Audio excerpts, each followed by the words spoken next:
ನಮ್ಮ ತೋಟದ ಮನೆ ಕಳ್ಕೊಂಡ್ವಿ. ಮಕ್ಕಳು ಬೇಸಿಗೆ ರಜೆಯನ್ನು ತುಂಬ ಎಂಜಾಯ್ ಮಾಡ್ತಾ ಇದ್ದಾರೆ. ತಾತನ ಮಕ್ಕಳೇ ತಾತನ ಮನೆಗೆ ಎಲ್ಲ ಮೊಮ್ಮಕ್ಕಳು ಬಂದಿದ್ದಾರೆ. ನಿನ್ನ ಹೆಸರೇನಪ್ಪ? ಸುರಾಂಜಲಿ. ಮತ್ತಿದ್ರೆ ಸರ್ವೇಶ, ಶ್ರೀಕಾರ, ಓಂಕಾರ, ಅಂಕಿತ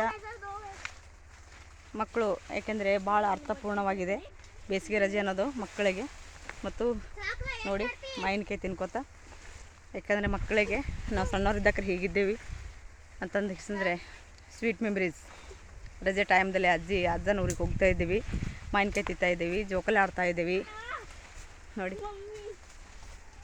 ತಾತ ಅಜ್ಜಿನಿಗೆ ಕೂಡ ಅದೇ ಖುಷಿ, ಮೊಮ್ಮಕ್ಕಳು ಬರಬೇಕು ಅಂತ.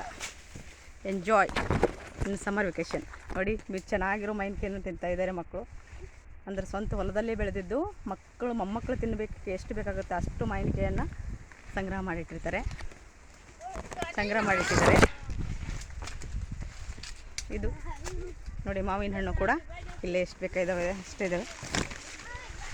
ಶಡಲಕ್ಕಿ ಹೊಂಡ ಕೂಡ ಫುಲ್ ತುಂಬಿರ್ತದೆ. ಮಕ್ಕಳು ಬೇಸಿಗೆ ರಜದಲ್ಲಿ ಒಂದು ಸ್ವಿಮ್ಮಿಂಗನ್ನು ಕಲಿಯೋಕ್ಕೆ.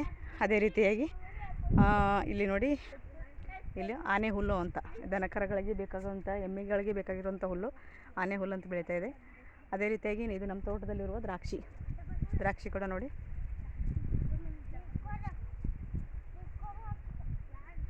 ಅದರ ಜೊತೆಗೆ ಮಕ್ಕಳಿಗೆ ಹಾರ್ಮೋನಿಯಂ ಕಲಿಕೆ, ಭಜನಾ, ಪರಿಸರ, ಪ್ರಾಣಿ ಪಕ್ಷಿಗಳ ಒಂದು ವೀಕ್ಷಣೆ, ದನಕರಗಳ ಕಾಯುವಿಕೆ, ಪ್ರತಿಯೊಂದು ಅಂಶವನ್ನು ಕೂಡ ಮಕ್ಕಳು ಪಠ್ಯ ಪುಸ್ತಕದ ಅಷ್ಟೇ ಅಲ್ಲ, ಇದು ಜೀವನ ಬದುಕನ್ನು ಕಲಿಸುತ್ತೆ. ಮಕ್ಕಳು ಹೊಂದಾಣಿಕೆ, ಸಹಕಾರ, ಅಗ್ರೆಷನ್ನು ಇವು ಕೂಡ ಮಕ್ಕಳು ಆಟ ಆಡ್ತಾ ಇರ್ತಾರೆ ನೋಡಿ. So nice. ಇದು ಅರ್ಥಪೂರ್ಣವಾದಂಥ ಬೇಸಿಗೆ ರಜೆ.